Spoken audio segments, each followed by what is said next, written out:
Plaintiff Vera Scovell says after her son was murdered in 2014, she learned that he may be the defendant's father. Vera never knew the defendant existed until that moment, so she petitioned for a paternity test in hopes that it will prove the defendant is, in fact, her grandson.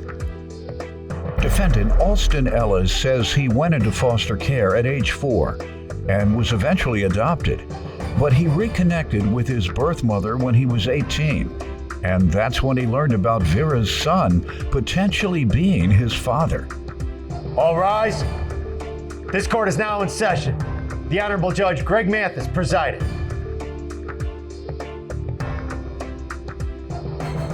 You may now be seated.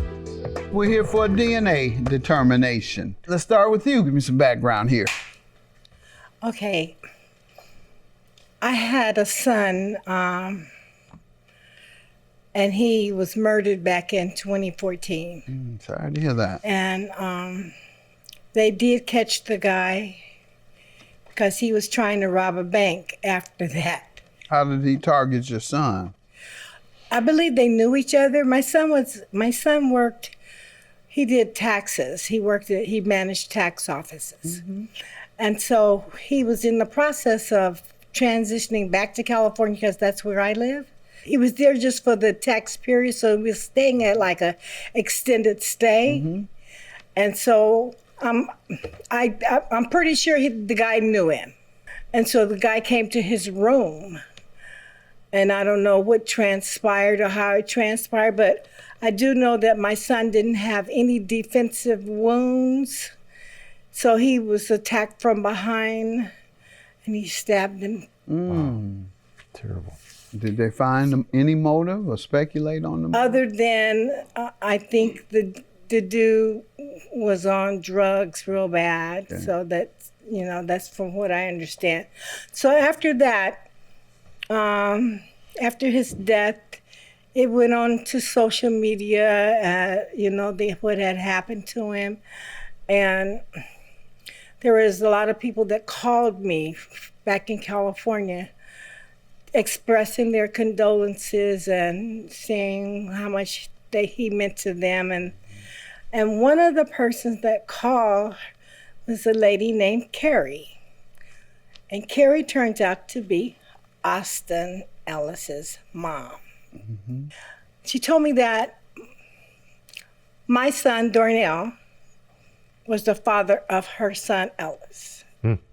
She said that he had been placed in foster care, and his foster care parents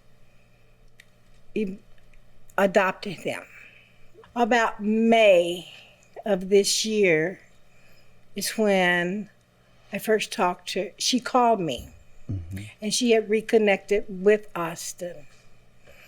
And so that's when I talked to him for the first time. And so I was expressing to him that I wanted to have a DNA, but not because I disbelieve. I want him to have a DNA because he needs to know who his family is. Had I known I had a grandson, he never would have been in foster care. He'd have been with his family. So I appreciate everything that you're doing for us today, because I want a grandson. That's it. You want to give me some background? Yeah. When I was 4, I had got put into foster care because my mom was on drugs, from what I know. And I got adopted when I was 6. So I wouldn't say it was like the best living situation with my foster parents. So I ended up moving out not soon as I turned 18, but like a month afterwards. And I ended up moving in with my sister. And she's 2 years older than me, and she was adopted in the same family I was, and she moved out at the same time when she was 18. So she had already met my birth mom. So she had asked me if I wanted to meet her, and I was like, yeah, I do. And whenever I first met her, she had let me know, she said that your dad did pass away. And she was telling me about other family members and stuff too, but that's like kind of really what. When was that? This was sometime October of last year. Okay. So how did it go when you all met up? She was telling you things about what? What type of her life or you all? Yeah, relatives? she was like telling me like little things. She never like got really in depth about it, and I kind of wanted that to be like that. I didn't want everything to get thrown at me at once because there would have been a lot to take in. Okay. But she did tell me that my dad had passed away. She didn't tell me how until later, and she told me the same thing that Miss Vera just said. And okay, did you all continue a relationship? We did for a little bit. I kind of like backed myself away from her recently because she did bring something up about him that I didn't like about you didn't like? Yeah. And Carrie turns out to be Austin Ellis's mom. She told me that my son, Darnell, was the father of her son, Ellis. She said that he had been placed in foster care.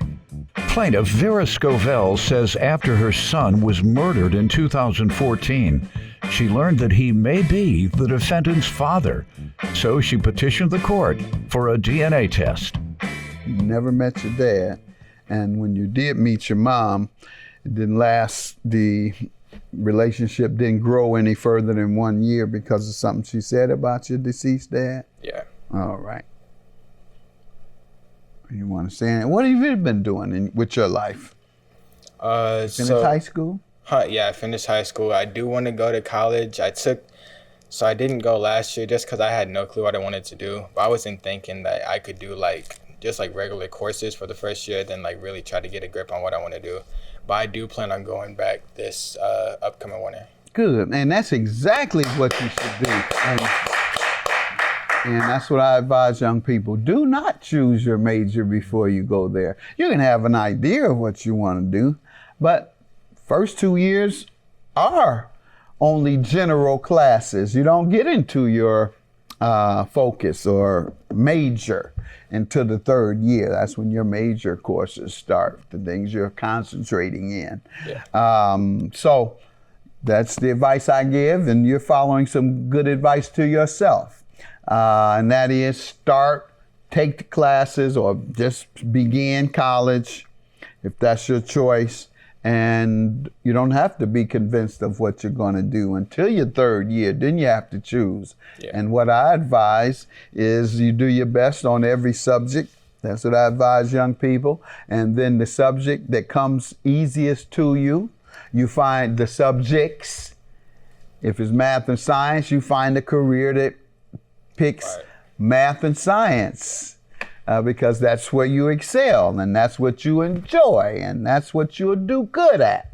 If you like to talk and write and read, then pick law because you'll be good at it and that's what's required and you'll enjoy it. I always tell young people, find something that you like and learn how to get paid for it.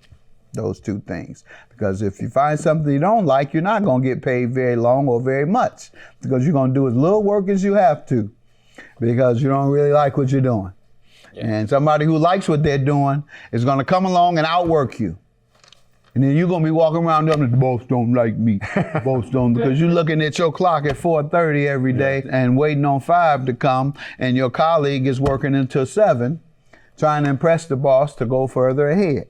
So just a word for you to contemplate. But yeah, I'm proud of you. How about your sister after having gone through these challenges? How's she doing? So she's currently just now getting back into work, but she's been working ever since. She does plan on going to college whenever I did. She went for a year, but then she took a year break. But now she's... What type of work?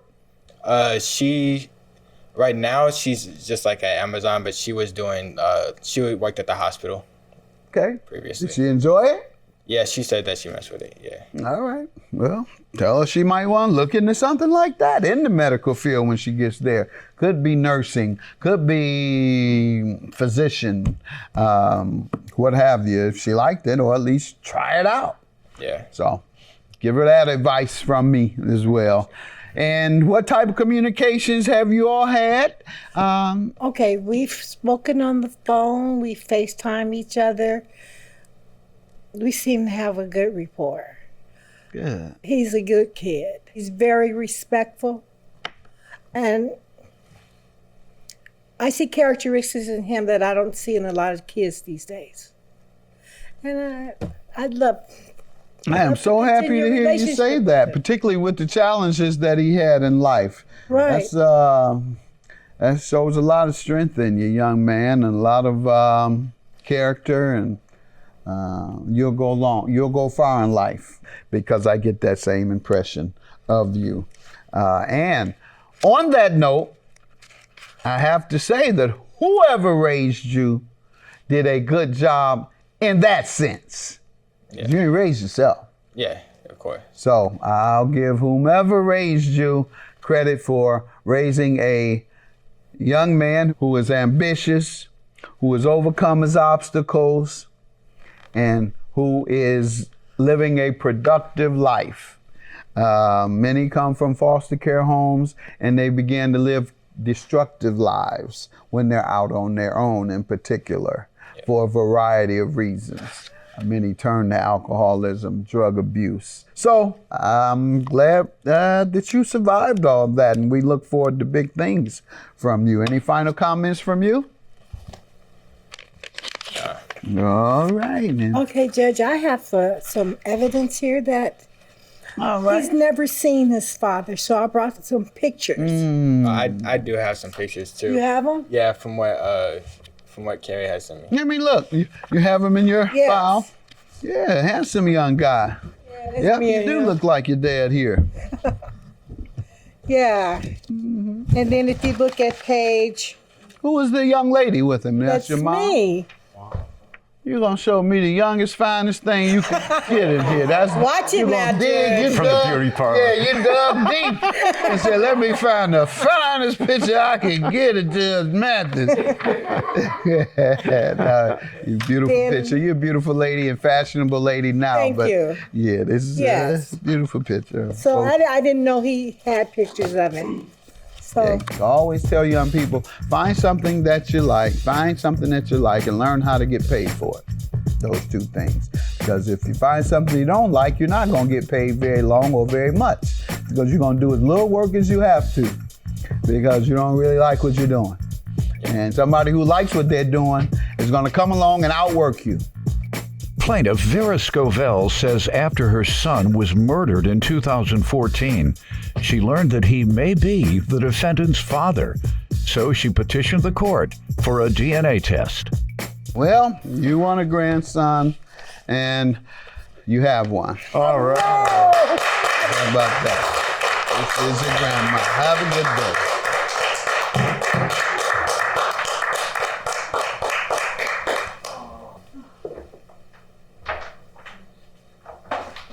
I'm just happy. These are tears of joy. I love you, baby.